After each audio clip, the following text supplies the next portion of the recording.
Tidak, hanya milik Allah Subhanahu wa Ta'ala, kehidupan akhirat dan kehidupan dunia. Berapa banyak malaikat di langit, syafaat mereka tidak berguna sedikit pun, kecuali setelah Allah Subhanahu wa Ta'ala mengizinkan bagi orang yang dikehendaki dan diridhoinya. Sesungguhnya orang-orang yang tidak beriman terhadap kehidupan akhirat, mereka benar-benar menamakan para malaikat dengan nama terkuat. Mereka tidak mempunyai suatu pengetahuan pun tentang hal itu. Mereka tidak lain hanyalah mengikuti persangka.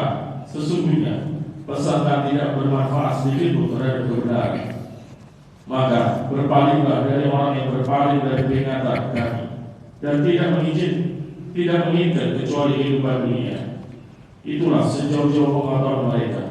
Sesungguhnya Rabbmu dialah yang paling mengetahui siapa yang tersesat dari jalannya, dan Dia pula yang mengetahui siapa yang mendapat petunjuk. Assalamualaikum warahmatullahi wabarakatuh. Alhamdulillahi wa kafa, wassalatu wassalamu ala nabiyil mustafa wa ala alihi wa ashabihi wa man iktafa, amma ba'du. Ikhwati fillah, rahimani wa rahimakumullah. Alhamdulillah, kita senantiasa bersyukur kepada Allah Subhanahu wa Ta'ala, yang mana kita masih diberikan kemudahan untuk hadir di majlis-majlis keilmuan. Kita masih diberikan kemudahan untuk hadir di salah satu taman di antara taman-taman surga, yang barang siapa mendatanginya, niscaya dia akan mendapatkan ketenangan, dia akan mendapatkan keridhaan, dan dia akan dibanggakan di komunitas yang terbaik, di komunitas malaikat-malaikat yang ada di langit.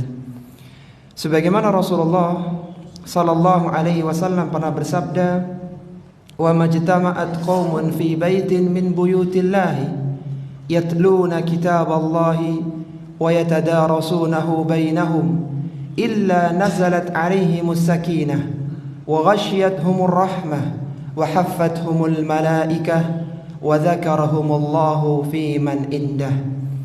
Kata Nabi sallallahu alaihi wasallam, tidaklah ada satu kaum yang mereka berkumpul di salah satu rumah di antara rumah-rumah Allah Subhanahu wa Ta'ala. Mereka berkumpul di masjid-masjid Allah Subhanahu wa Ta'ala. Apa yang mereka lakukan?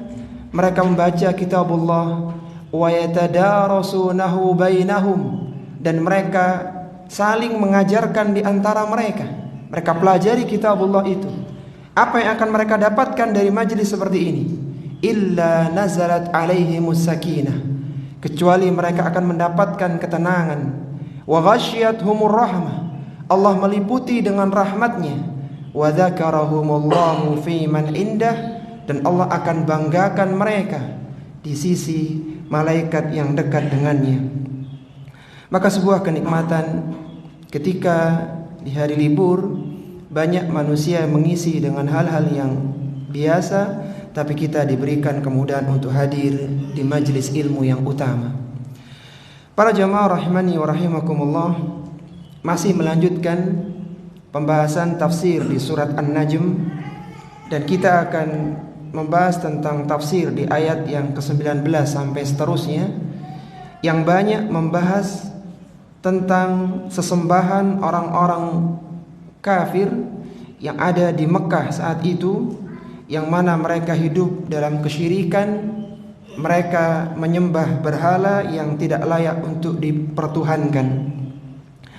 Allah Subhanahu wa Ta'ala berfirman pada ayat yang ke-19, "Afara'aitumul Lata wal Uzza wa manata tsalitsatal ukhra." Apakah patut kalian menganggap Al-Lata dan Al-Uzza serta Manat yang ketiga sebagai anak-anak perempuan Allah?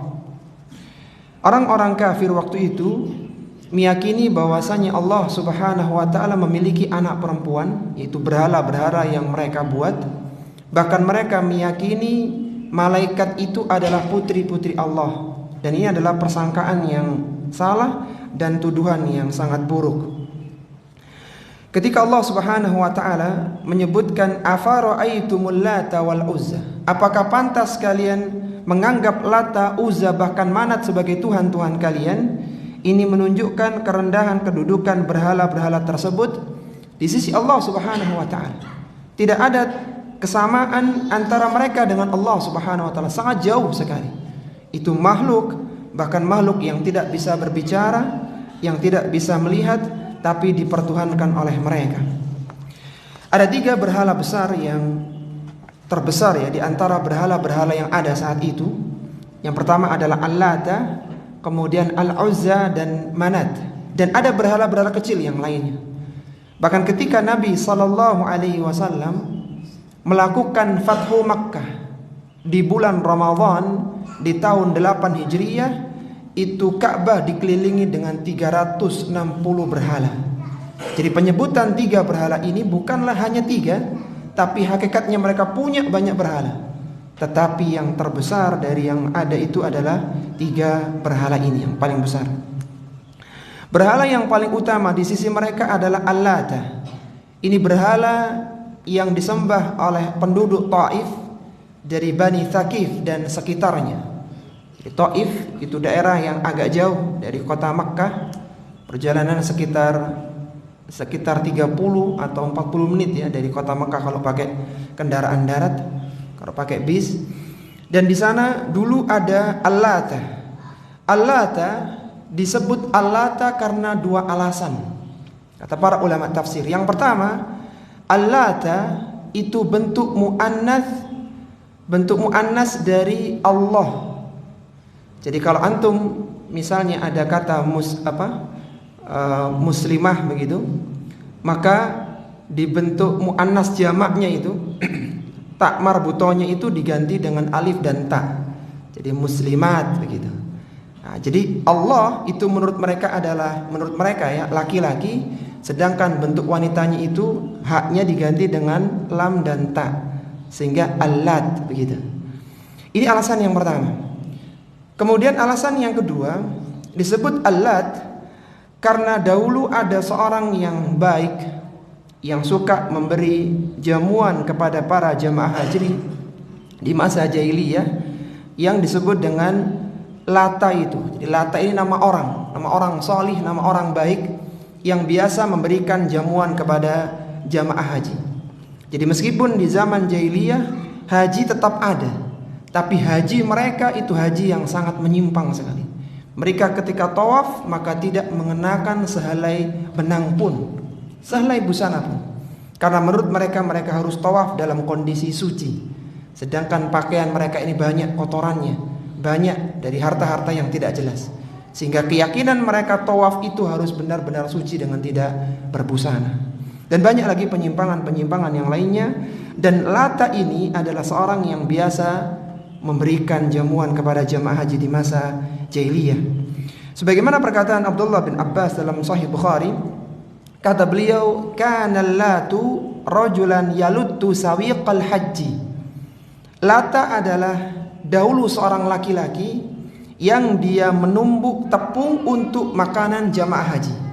Kita tahu kan haji itu kan beberapa hari, mereka butuh konsumsi, mereka butuh makanan dan logistik. Maka Lata ini punya kebiasaan begitu, memberikan suguhan kepada jamaah haji. Nah, ketika dia sudah meninggal, maka untuk mengenang jasanya, untuk memotivasi manusia seperti dia, dibuatkanlah berhala yang ujungnya berhala itu disembah oleh mereka.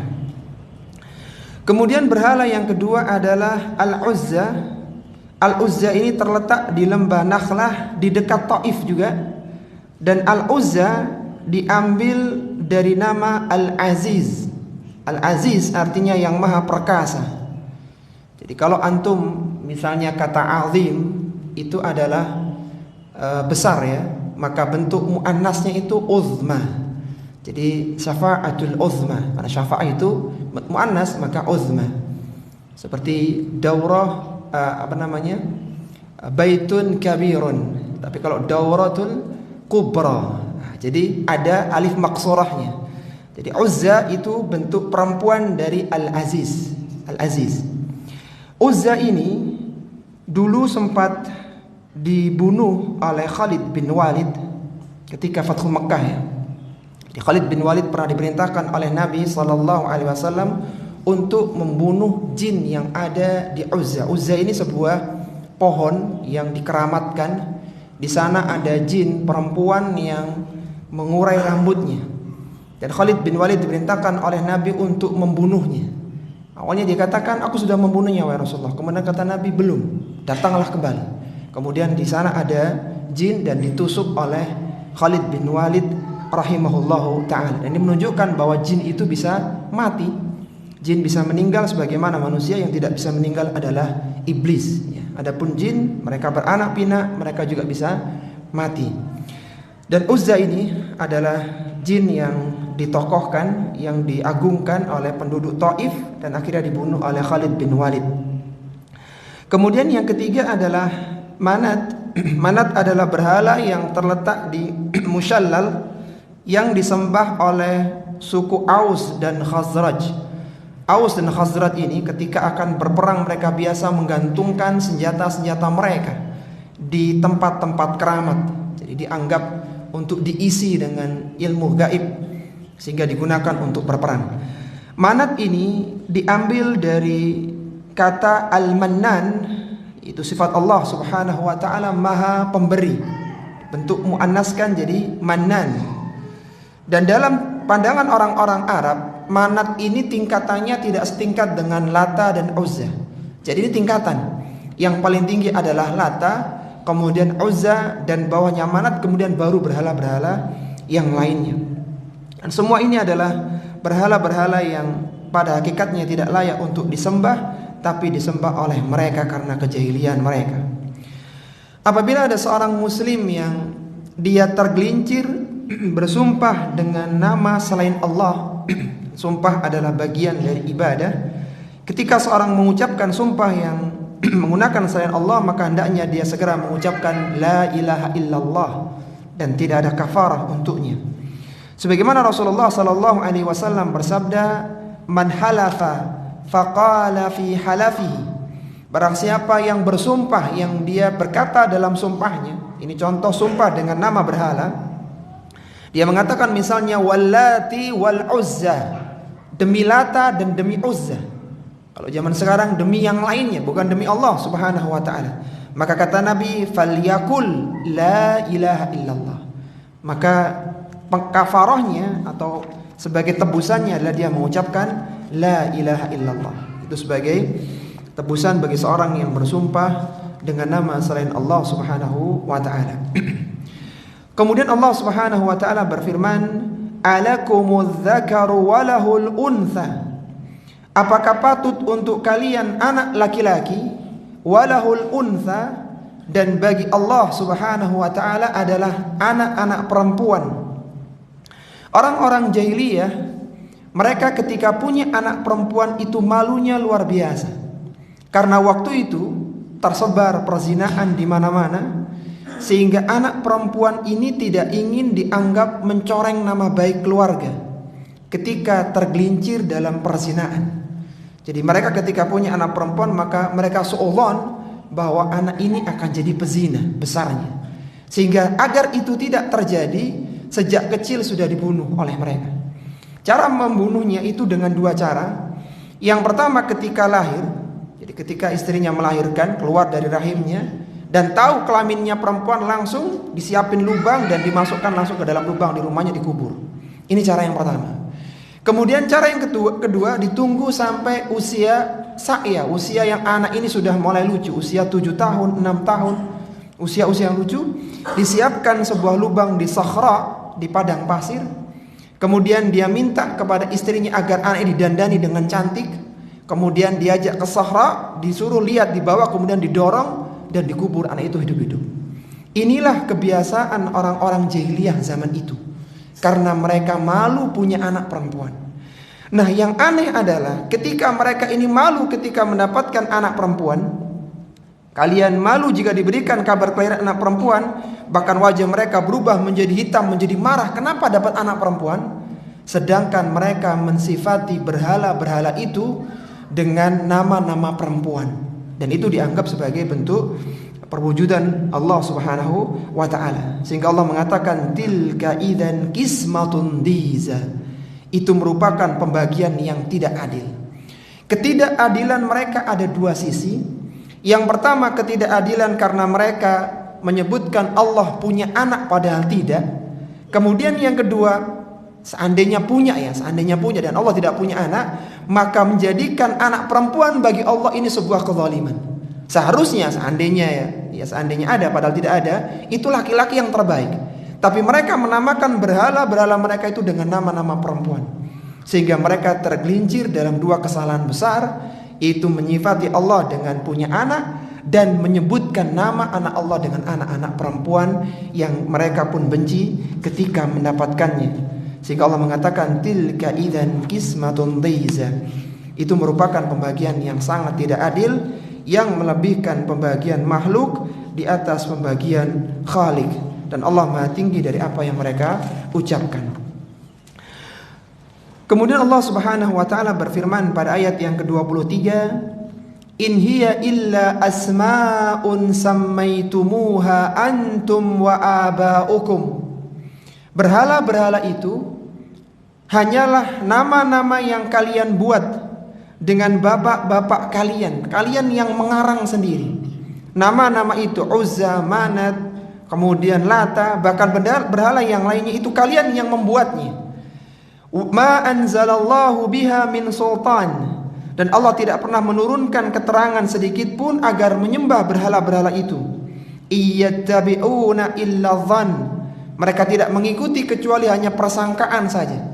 Jadi mengikuti keyakinan nenek moyang mereka secara turun-menurun yang tidak ada dalilnya. Wa ma tahwal anfus wa laqad ja'ahum min rabbihimul huda. Dan mereka hanya mengikuti hawa nafsunya, padahal telah datang kepada mereka petunjuk dari Rabb mereka. Telah datang Rasul kepada mereka, telah datang Al-Quran yang mengajarkan kepada mereka bagaimana cara beribadah kepada Allah Subhanahu wa ta'ala. Semua nama-nama berhala yang ada itu adalah buatan manusia yang dikarang sendiri, yang dibuat sendiri, kemudian ditanamkan keyakinan bahwa ini adalah sesembahan, ini adalah Tuhan, sehingga mereka pun menyembahnya. Allah Subhanahu wa taala berfirman pada ayat yang ke-24, amlil insani ma tamanna. Apakah manusia akan mendapatkan segala yang dicita-citakannya? Kalau dalam konteks ayat yang mulia ini dengan ayat-ayat sebelumnya, bahwa mereka berharap bahwa berhala-berhala itu akan memberikan syafaat untuk mereka di hadapan Allah Subhanahu wa taala. Sebagaimana mereka menyebutkan yang Allah abadikan dalam surat Az-Zumar, ma na'buduhum illa liyuqarribuna ilallahi zulfa. Ketika mereka ditanya, kenapa kalian menyembah berhala-berhala itu? Mereka mengatakan, ma na'buduhum, kami tidak menyembah mereka illa liyuqarribuna ilallahi zulfa, kecuali kami ingin mendekatkan diri kami atau mereka mendekatkan kami kepada Allah dengan sedekat-dekatnya. Artinya mereka bisa memberikan syafaat untuk orang-orang yang dulu menyembahnya ketika di dunia. Maka Allah menyatakan amlil insani ma tamanna. Apakah setiap orang akan mendapatkan yang dicita-citakan? Dia ingin mendapatkan syafaat dari berhala sedangkan mereka mendapatkannya pada hari kiamat. Maka tentunya tidak. Ini menunjukkan bahwa keinginan manusia itu tidak semuanya bisa terwujud. Tidak semua orang mendapatkan apa yang dia harapkan. Dan kita harus sadar bahwa kehidupan dunia ini berputar di antara seperti ini, mendapatkan yang diinginkan atau kehilangan apa yang diharapkan. Amlil insani ma tamanna. Sehingga ketika seorang ini membuat sebuah rancangan, membuat rencana, kemudian tidak mendapatkannya, maka kita katakan amlil insani ma tamanna. Apakah setiap insan mendapatkan apa yang diinginkan? Jawabannya tidak. Ada yang Allah kabulkan, ada yang Allah penuhi, dan ada pula yang tidak Allah penuhi. Falillahil akhiratu wal ula. Hanya milik Allah lah kehidupan di akhirat dan kehidupan dunia. Artinya mengatur kehidupan akhirat dan kehidupan dunia adalah Allah Subhanahu wa ta'ala. Sehingga apa yang mereka harapkan akan terwujud sesuai dengan kehendak Allah Subhanahu wa ta'ala. Penyebutan falillahil akhiratu wal ula milik Allah lah kehidupan akhirat dan kehidupan ula, yaitu dunia. Kenapa disebutkan kata akhirat lebih dulu daripada dunia? Padahal kalau kita perhatikan, semua kehidupan ini adalah milik Allah Subhanahu wa ta'ala. Kehidupan di dunia, di akhirat, di semua alam itu milik Allah. Tapi kenapa kata al-akhirah disebutkan lebih awal daripada al-ula? Karena kerajaan Allah di akhirat lebih tampak jelas daripada di kehidupan dunia. Meskipun hakikatnya Allah juga menguasai kehidupan dunia. Di dunia masih ada raja-raja yang menguasai manusia. Sedangkan nanti di akhirat, ketika hari kiamat, Allah akan melipat langit. Kemudian Allah akan mengatakan, aina mulukul ardi, di mana sekarang raja-raja bumi yang berkuasa dahulu? Sekarang Allah lah yang berkuasa di atas semuanya. Sehingga menyebutkan falillahil akhiratu wal ula lebih tepat, karena kerajaan Allah akan tampak jelas ketika di kehidupan akhirat. Meskipun kehidupan dunia Allah juga berkuasa. Dan alasan yang kedua kenapa al-akhirah disebutkan lebih awal daripada al-ula, karena untuk mendapatkan persamaan rima di akhir ayat. Jadi falillahil akhiratu wal ula wa kam min malakin fis samawati wal ardi la tughni syafa'atuhum syai'an illa min ba'di ay ya'dana Allahu liman yasha'u wa yarda. Jadi tepat ada al-ula dan wa yarda. Allah Subhanahu wa taala berfirman, wa kam min malakin fis samawati la tughni syafa'atuhum syai'an. Betapa banyak malaikat yang ada di langit yang mereka memiliki kedudukan di sisi Allah Subhanahu wa taala, la tughni syafa'atuhum syai'an.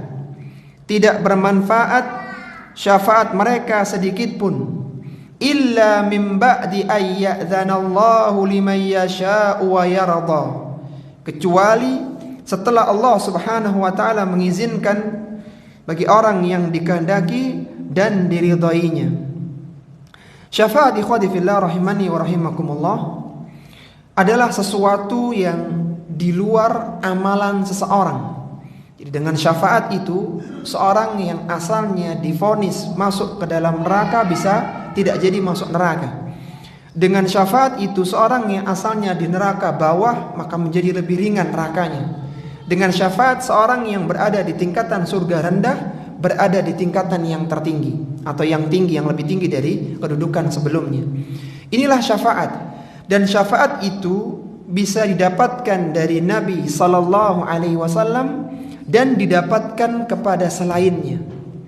Syafaat yang hanya bisa didapatkan atau dilakukan oleh Nabi, tidak oleh selainnya, itu ada 3. Yang pertama adalah syafaatul uzma, syafaat untuk menyegerakan hisab pada hari kiamat.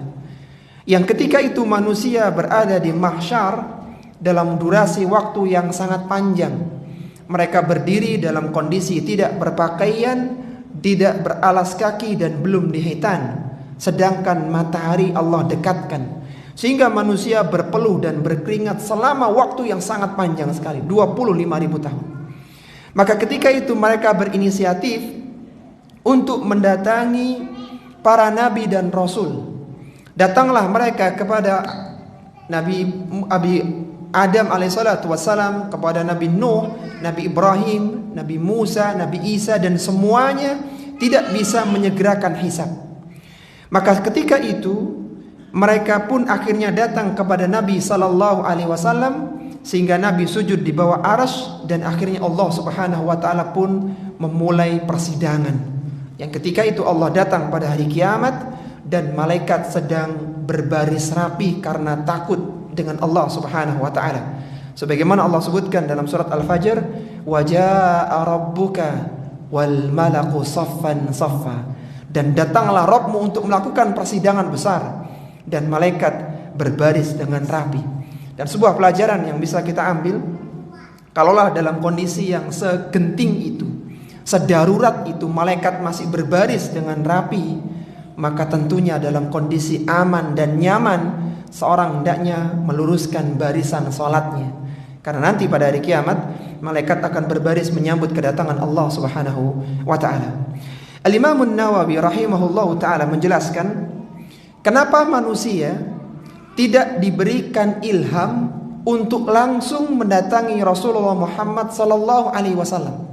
Tapi mereka harus datang kepada Nabi Adam terlebih dahulu, kemudian kepada Nabi Nuh, Nabi Ibrahim, Nabi Musa dan Nabi Isa. Baru terakhir Rasulullah Muhammad sallallahu alaihi wasallam. Kenapa tidak langsung ke Rasulullah Muhammad? Ini untuk menunjukkan tingginya kedudukan Rasulullah Muhammad sallallahu alaihi wasallam, untuk membantah persangkaan mereka bahwasannya Nabi Adam juga bisa memberikan syafaat, Nabi Musa juga bisa memberikan syafaat, tapi karena kita tadi nggak kesana saja, sehingga kita tidak mendapatkan syafaatul uzma. Tapi ketika mereka sudah coba ke Nabi Adam, Nabi Ibrahim, Nabi Musa, Nabi Isa, Nabi Nuh, semuanya tidak bisa, sehingga mereka tahu tidak ada yang bisa menyegerakan hisab dengan syafaatul uzmanya kecuali hanya Rasulullah Muhammad sallallahu alaihi wasallam saja. Yang perlu diingat ikhwati fillah rahimani wa rahimakumullah, bahwa setiap nabi dan rasul itu punya doa pamungkas. Nabi Nuh alaihissalatu wassalam berdakwah selama 950 tahun, mengajak manusia di semua permukaan bumi untuk mentauhidkan Allah Subhanahu wa taala, dan tidak beriman kecuali sedikit saja. Maka Nabi Nuh mengeluarkan doa pamungkasnya, Rabbi la tadhar 'alal ardi, Rabbi la tadhar 'alal kafirina dayyara. Ya Allah, jangan kau biarkan orang kafir di muka bumi ini, habiskan mereka semuanya.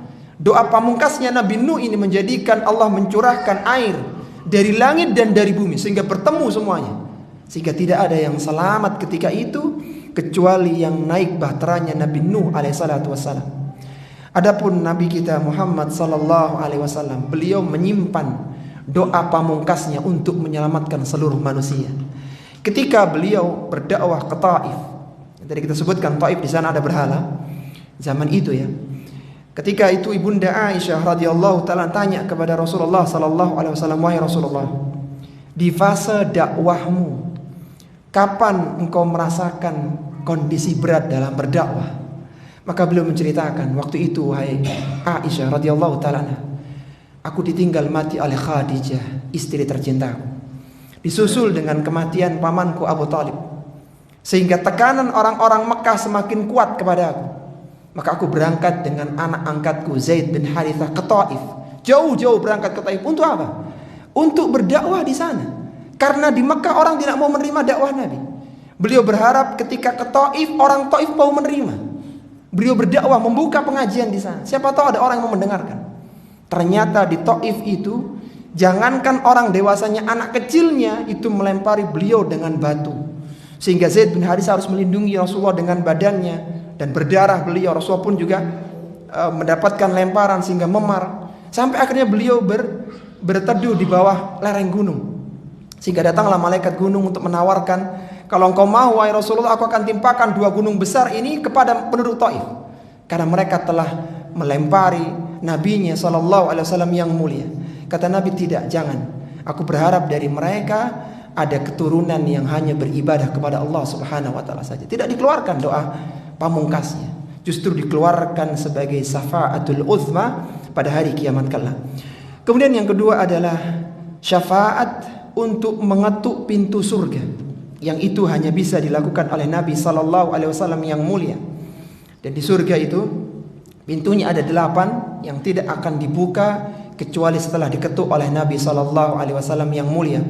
Kalau kita perhatikan dalam surat Az-Zumar, saat Allah Subhanahu wa taala menceritakan tentang kedatangan rombongan penghuni surga. Jadi penghuni surga itu datang dengan berombongan.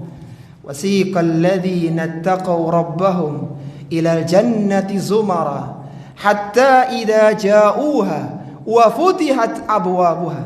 Dan ketika mereka telah sampai di pintunya, wa futihat abwabuha, ternyata pintu surga telah terbuka dengan lebarnya, sehingga mereka pun masuk dengan disambut malaikat penjaga surga, salamun alaikum tibtum fadkhuluha khalidin. Selamat, kalian masuk di dalamnya dengan kekal, dan nikmatilah keindahan kenikmatan yang ada di dalamnya. Yang membuka surga adalah Nabi sallallahu alaihi wasallam, sehingga penduduk surga pun bisa masuk di dalamnya. Kemudian syafaat yang ketiga adalah syafaat khusus untuk Abu Talib, yang mana Abu Talib ini asalnya berada di neraka yang bawah, kemudian dengan syafaat Nabi sallallahu alaihi wasallam diringankan siksanya yaitu di dasar atau di atas neraka, yang mana dia menggunakan 2 sandal, yang dengan 2 sandal itu mendidih otaknya, wal iyadzubillah. Dan ini adalah siksaan penghuni neraka yang paling ringan. Dan ini 3 syafaat yang diberikan oleh Nabi SAW dan tidak berlaku untuk yang lainnya. Adapun yang lain yang bisa memberikan syafaat diantaranya adalah orang yang mati syahid, kemudian anak-anak kecil yang meninggal sebelum balik yang sudah diakikoi, dan juga yang lainnya. Dan salah satu yang bisa memberikan syafaat adalah para malaikat. Sehingga Allah katakan, wa kam mim malakin fis samawati, dan betapa banyak malaikat yang ada di langit, la tughni syafa'atuhum, tidak bermanfaat syafaat mereka, syai'an sedikit pun, illa min ba'di ayyadzanallahu liman yasha'u wa yarda, kecuali bagi mereka yang diizinkan oleh Allah Subhanahu wa taala dan dikehendakinya. Sehingga syafaat itu yang akan terjadi, akan terwujud itu terpenuhi jika terpenuhi 2 syaratnya. Yang pertama adalah mendapatkan izin dari Allah Subhanahu wa taala, min ba'di ayyadzanallahu liman yasha, Allah izinkan kepada pemberi syafaat untuk memberikan syafaatnya. Artinya dia punya hak dan Allah izinkan untuk mengeluarkan haknya. Kemudian wa yarda, dan Allah ridha kepada yang diberikan syafaat. Jadi ada 2 pihak, yang memberi dan yang diberi.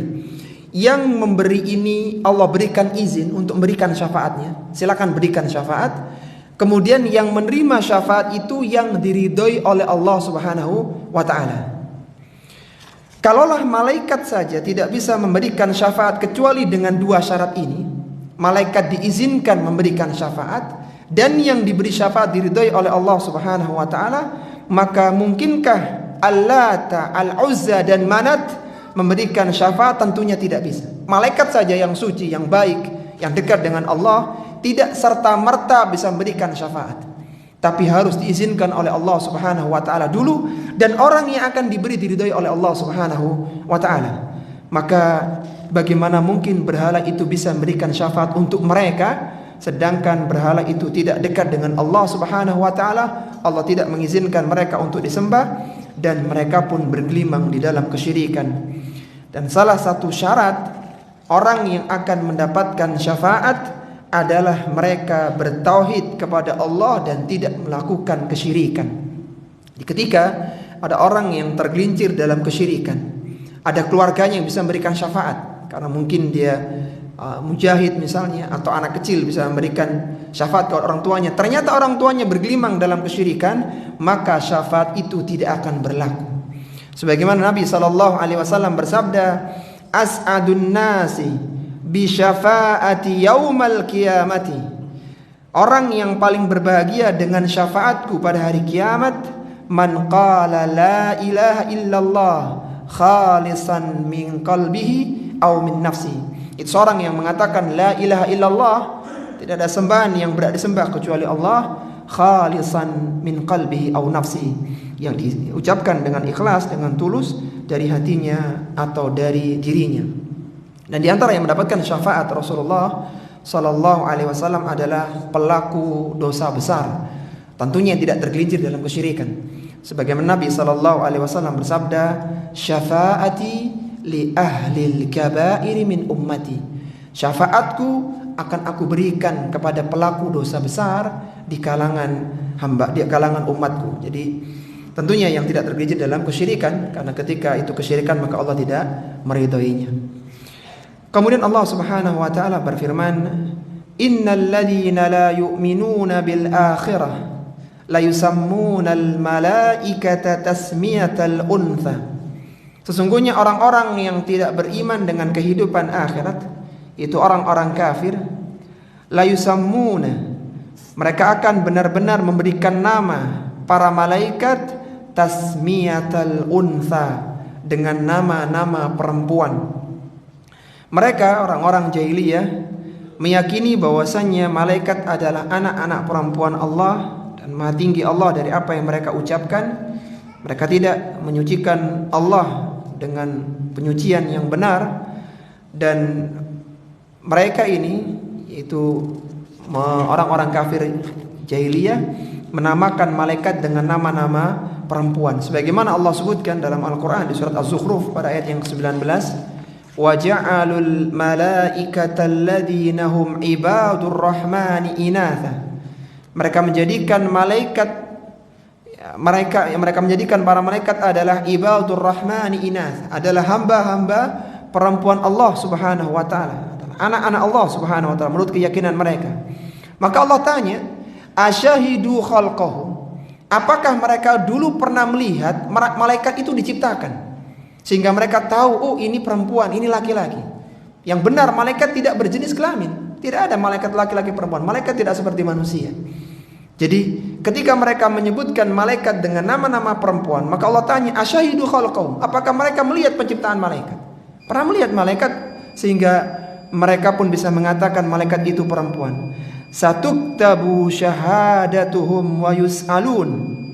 Maka ucapan mereka akan ditulis, persaksian mereka akan ditulis, wa yus'alun, dan mereka akan ditanya, akan dimintai pertanggungjawaban karena menyangka malaikat adalah anak-anak perempuan. Wa ma lahum bihi min ilm. Mereka tidak mempunyai sesuatu pengetahuan apapun tentang itu. Iyattabi'una illa dhann. Mereka hanya mengikuti persangkaan. Ya mungkin perempuan, ya mungkin ini, mungkin hanya persangkaan saja. Hanya qila wa qal, hanya katanya. Inna dhanna la yughni minal haqqi syai'an. Karena persangkaan tidak bermanfaat sedikit pun untuk kebenaran. Kebenaran adalah yang dibangun di atas bukti dan dalil, sedangkan persangkaan itu tidak dijadikan sebagai sandaran. Sebagaimana Nabi SAW menyebutkan, iyyakum wadh-dhann fa inna dhanna akdzabul hadits. Jauhilah oleh kalian persangkaan, karena persangkaan adalah perkataan yang paling dusta. Ketika ada keyakinan, maka datangkan mana dalilnya, mana buktinya, sehingga mereka bisa mengatakan di atas ilmu. Kemudian Allah Subhanahu wa taala berfirman, fa'arid amman tawalla, maka berpalinglah dari orang-orang yang seperti itu, dari orang-orang yang tidak beriman dengan akhirat, orang-orang kafir, orang-orang yang menyembah berhala. Maka berpalinglah engkau wahai Rasulullah sallallahu alaihi wasallam dari orang yang berpaling dari Al-Quran. Artinya janganlah engkau pedulikan urusan mereka. Jadi kadang kita perlu mengabaikan orang-orang yang tidak menerima dakwah. Sudah dibacakan ayat, disebutkan dalil, mereka tidak menerima, maka fa'arid amman tawalla. Sudah, berpaling dari orang seperti ini. Kita tetap berdakwah, kita tetap mengajak orang dalam kebaikan, tapi bukan untuk dia, untuk yang lainnya. Fa'arid amman tawalla an dzikrina wa lam yurid illa al-hayatad dunya. Karena mereka tidak menginginkan kecuali hanya kehidupan dunia, sehingga seluruh perbuatan mereka itu orientasinya hanyalah urusan dunia. Jadi kalau kita melihat lebih jauh, mereka yang mempertahankan keyakinan menyimpang, biasanya ujung-ujungnya adalah uang. Ketika ini dihilangkan, maka sekian kerugian dalam bentuk uang yang tidak didapatkan. Perputaran uang di tempat itu demikian banyaknya. Ketika dihilangkan ini, maka akan hilang semuanya. Maka Allah mengatakan apa? Walam yurid illal hayatad dunya. Mereka ini sebenarnya mempertahankan itu semua karena mereka menginginkan kehidupan dunia. Sedangkan orang-orang yang beriman lebih mengutamakan kehidupan akhiratnya. Beribadah itu dengan dalil yang benar. Ketika salah maka diluruskan. Sedangkan mereka mempertahankan karena takut kehilangan dunia mereka. Sehingga Allah mengatakan di ayat yang ke-30, dzalika mablaghuhum minal ilm. Itulah sejauh-jauh pengetahuan mereka.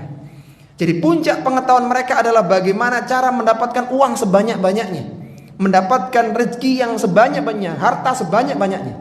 Meskipun caranya kesyirikan, dengan cara-cara cerita dusta dan yang semisalnya, maka tidak penting untuk mereka, yang penting dapat uang.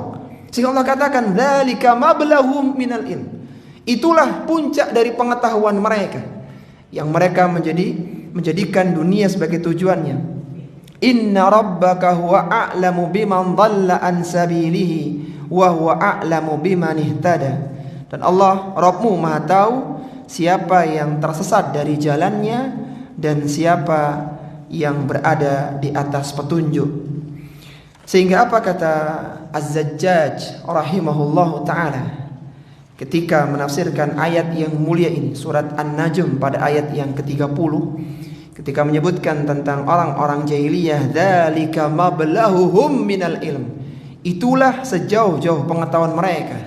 Kata Az-Zajjaj rahimahullahu ta'ala, innama ya'lamuna ma yahtajuna ilaihi fihi fi ma'ayisihim, sesungguhnya mereka hanyalah tahu tentang hal-hal yang dibutuhkan untuk ma'ayish, untuk penghidupan mereka, untuk masalah ekonomi mereka. Mereka tahu teorinya, mereka tahu ilmunya.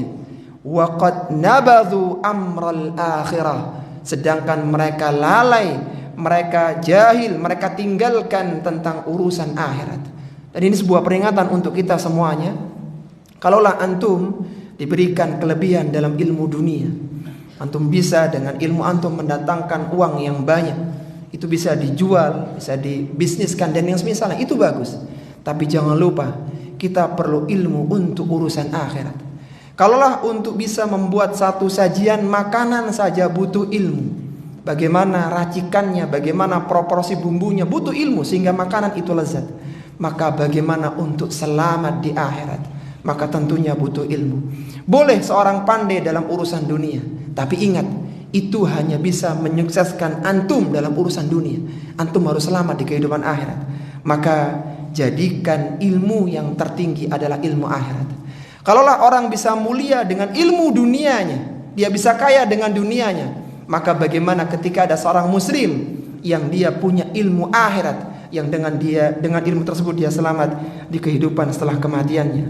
Sebagai penutup kajian di kesempatan pagi hari ini, ada sebuah doa yang kita ijazahkan dari Nabi sallallahu alaihi wasallam yang semoga kita bisa dimudahkan dalam mengamalkannya. Sebuah doa agar kita tidak berhenti dengan pengetahuan dunia, tapi hendaknya kita alim untuk kehidupan setelah kematian kita. Sebuah doa yang Rasulullah ajarkan yang semoga kita dimudahkan dalam mengamalkan. Allahumma la taj'al musibatana fi dinina wa la taj'alid dunya akbar hammina wa la mablagha ilmina wa la tusallit alaina man la yarhamuna. Coba kita baca bareng-bareng. Allahumma la taj'al fi dinina wa la, atau diulang ya, kayaknya belum hafal antum. Baik, kita ulang dulu ya. Allahumma la taj'al musibatana fi dinina wa la taj'alid dunya akbar hammina wa la mablagha ilmina wa la tusallit alaina man la yarhamuna. Baca lagi. Allahumma la taj'al musibatana fi dinina wa la taj'alid dunya akbar hammina wa la mablagha ilmina wa la tusallit alaina man la yarhamuna. Sekali lagi. Allahumma la taj'al musibatana fi dinina wa la taj'alid dunya akbar hammina wa la mablagha ilmina wa la tusallit alaina man la yarhamuna. Coba kita baca bareng-bareng. Allahumma la taj'al musibatana fi dinina wa la taj'alid dunya akbar hammina wa la mablagha ilmina wa la tusallit alaina man la yarhamuna. Yang belum hafal harus dihafal ya. Siapa tahu bulan depan anak tanya lagi, doa ini sudah hafal atau belum. Doa ini sangat bagus ikhwati fillah. Doa yang disebutkan dalam Sunan Tirmidzi dan disahihkan atau dihasankan oleh Syalbani, yang artinya adalah Allahumma la taj'al musibatana fi dinina. Ya Allah, janganlah Engkau jadikan, Engkau timpakan musibah dalam agamaku. Kata para ulama salaf dulu, musibah apapun itu ringan selama bukan musibah dalam urusan agama. Ketika seorang terkena syubhat dalam agamanya, sulit menyembuhkannya karena dia punya syubhat. Dia kena musibah di agamanya, sulit untuk menghilangkan pikiran itu. Maka doa yang perlu kita baca, Allahumma la taj'al musibatana fi dinina. Ya Allah, janganlah Kau jadikan musibah dalam agamaku. Kalau musibah uang hilang bisa dicari, kalau musibah sakit bisa disembuhkan. Tapi kalau musibah syubhat sulit sekali, sulit. Kadang dia dibacakan dalil akan dibantah dengan dia, karena dia punya syubhat, dia punya musibah dalam masalah agama, dan itu berat sekali. Kemudian wala taj'alid dunya akbar hammina. Janganlah dunia sebagai keinginan utama kami, wala mablagha ilmina, dan sebagai ujung dari pengetahuan kami. Puncak pengetahuan kami hanya urusan dunia. Jangan. Kita tahu urusan dunia bagus, tapi jadikan itu hanya setapak dari tapakan kehidupan akhirat. Sehingga kalaulah kita boleh berpesannya, seandainya antum diberikan kemudahan dalam masalah harta, Allah mudahkan antum dengan mendapatkan harta yang banyak, maka jadikan itu menjadi pijakan untuk mendapatkan akhirat. Ketika antum sudah belajar lama, kuliah lama, antum tahu ilmu tertentu, dan dengan ilmu itu antum jadi kaya raya, maka tolong dibuka tempat-tempat kebaikan, buka sekolahan, pesantren, ma'had, rumah Quran. Inilah tujuan kita sebenarnya. Kita belajar selama ini, kita kerja selama ini untuk dapat uang dan untuk membangun tempat-tempat kebaikan untuk akhirat kita. Jangan sampai hanya berhenti di hidup nyaman, hidup kaya sebagai finish dari semuanya. Jangan. Tapi wala mablagha ilmina, jangan jadikan itu sebagai puncak dari keinginan kami. Wala tusallit alaina man la yarhamuna, dan jangan dijadikan orang-orang yang tidak menyayangi kami menguasai kami. Jangan sampai dijadikan pemimpin-pemimpin yang zalim sehingga merasakan dampak dari kezaliman tersebut. Ini para jamaah rahimani wa rahimakumullah yang bisa kita bahas di tafsir surat An-Najm, dan ada doa yang perlu dihafalkan sebagai faidah dari kajian kita, sehingga semakin hari, semakin bulan antum semakin banyak kebaikan. Dan doa ini diajarkan oleh Nabi SAW dan sangat mencakup sekali. Jadi antum tidak perlu mengarang doa yang macam-macam, cukup mencari doa dari Al-Quran dan dari sunnah Nabi SAW. Kurang lebihnya mohon maaf, kita akhiri. Wassallallahu ala nabiyyina Muhammadin wa ala alihi wa sahbihi wasallam. Subhanakallahumma wa bihamdika asyhadu an la ilaha illa anta astaghfiruka wa atubu ilaik. Wa akhiru da'wana anil hamdulillahi rabbil alamin. Wassalamu alaikum warahmatullahi wabarakatuh.